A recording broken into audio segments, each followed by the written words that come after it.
ازيكم يا حبايبي؟ عاملين ايه؟ يا رب تكونوا بخير.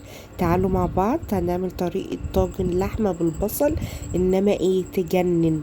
معايا كده في طاسة حطيت معلقتين سمنة بلدي، شوحت فيهم لحمة تكون حمرا كده ومتقطعة قطع صغيرة. حطيت بقى وشوحتها، كنت حاطة ورقة الروزماري دي. بعد ما شوحت اللحمة انا طبعا سلقة اللحمة، طبعا بعد ما شوحتها طلعتها وحطيت بقى ايه معلقة سكر صغيرة.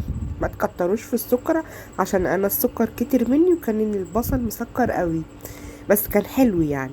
حطيت بقى بعد كده البصل المقطعاه، قطعي بقى زي ما انت عايزه، جوليان جوانح اي حاجه. بعد كده حطيت توابل ملح وفلفل وبابريكا بس، فلفل اسمر وبابريكا. وقعدت بقى ايه يعني اكرمله كده شويه، بس طبعا ما تخليش البصل مستوي قوي لان الطاجن لسه هيخش معانا الفرن. هنحط الكلام ده كله في طاجن. قلبت بقى كويس قوي، اديتهم تشويحه حلوه كده مع بعض. وبعد كده نزلت بقى ايه بكبشتين 3 من الشوربه كده بتاعت اللحمه وقلبتهم.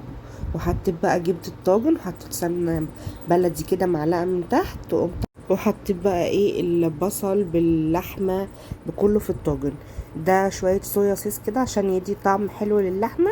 وقطعت على وش الطاجن بقى طماطميه وفلفل، تبلتهم برضو بشويه ملح وفلفل اسمر. وحطيت الطاجن بقى في الفرن مع نفسه بقى. طلع تحفه وطعمه كان جميل. بس زي ما قلت لكم كده ما تكتروش السكر، هي معلقه سكر صغيره عشان تكرمل البصل ويبقى طعمه حلو معاكي. بس يا حبايبي لو عجبكم الفيديو اعملوا لي لايك وشير.